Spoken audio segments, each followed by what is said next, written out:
What is one topic that is talked about a lot today? I'll give you a hint. It's in the Constitution. The Second Amendment. The Second Amendment, which most of us know, is the right to bear arms, to own guns.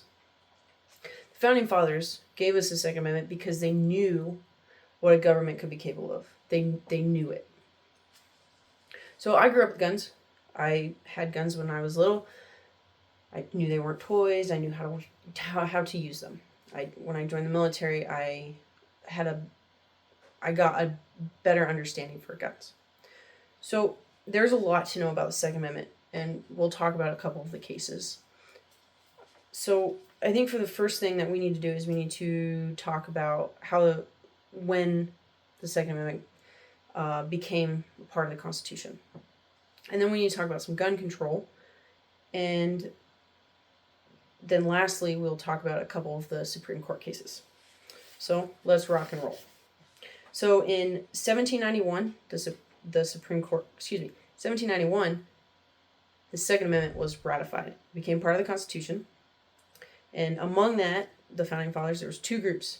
There was the Anti-Federalists, which favored a stronger states' rights. And then there were the Federalists, favored a stronger central government. So the Federalists, they wanted this because they could control a well-trained, well-maintained, well-armed army. The Anti-Federalists, they didn't want this because they were afraid of oppression that could possibly come from a central government. This leads to the NRA. If you don't know what the NRA was, it's the National Rifle Association. It was founded in 1871 by two Union officers, and their goal was to help people work on their marksmanship skills. In 1934, the NRA founded its Legislative Affairs Division, which this was to help promote, to help organize protests, to help write letter campaigns to politicians so they could vote down laws that would restrict gun owners. And this brings us to talking about restricting gun owners. This is going to bring us into gun control. So gun control is a blanket term, which it refers to laws and ordinance that restrict law-abiding citizens on how they can buy, they can use, or own firearms. So there's federal and state, and there's also local laws on this.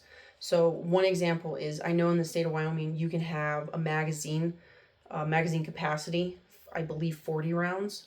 And in the state of Colorado, I believe it's 10 or 15. So it's a lot less. So those are different states, so state laws. So talking about how it's a blanket term, and there's different laws. So now we need to talk about that. Criminals, they're not going to obey the gun laws. They don't care.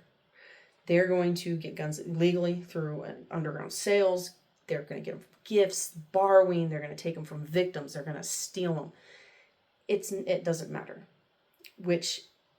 Because they're going to do all these things to get guns, now we can talk about how background checks aren't necessarily effective. Criminal's going to get a gun. They want a gun, they're going to get one. It's how that goes.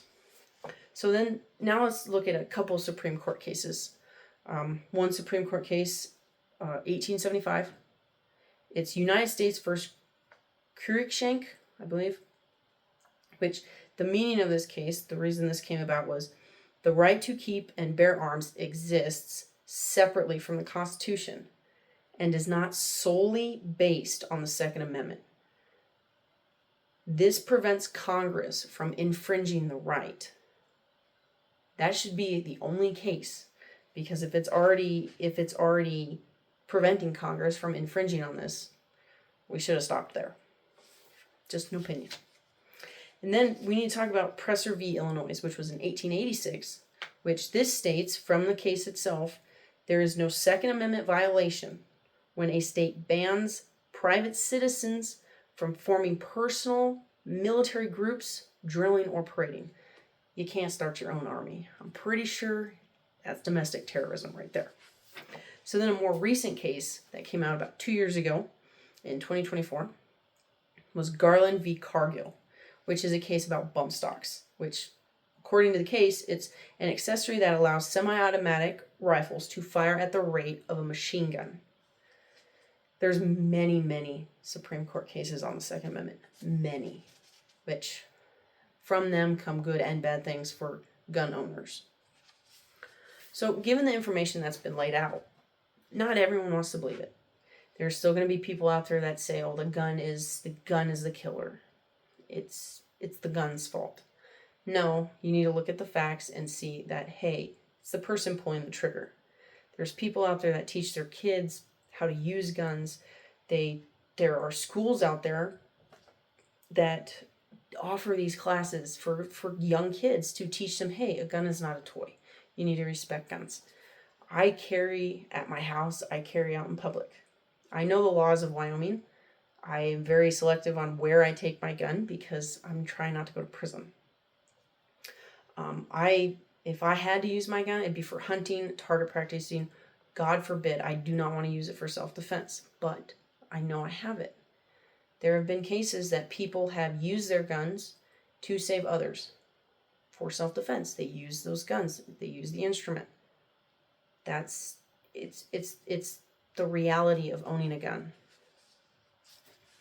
So because of that, we can see that the Second Amendment is very important. Yet many people, they do want to take away our guns. They want to try and take away our rights. There's a lot of good people out there. They teach their kids how to do these things with guns. They try to teach them the laws and make sure that they have a good head on themselves when they are using a firearm. Like I said in the beginning, the Founding Fathers, they knew what a government could do. They knew that a government could take away the right to bear arms. With that being said, Ronald Reagan, this is what I will leave you with. Ronald Reagan said, "I have a very strict gun control policy. If there's a gun around, I want to be in control of it." Thank you.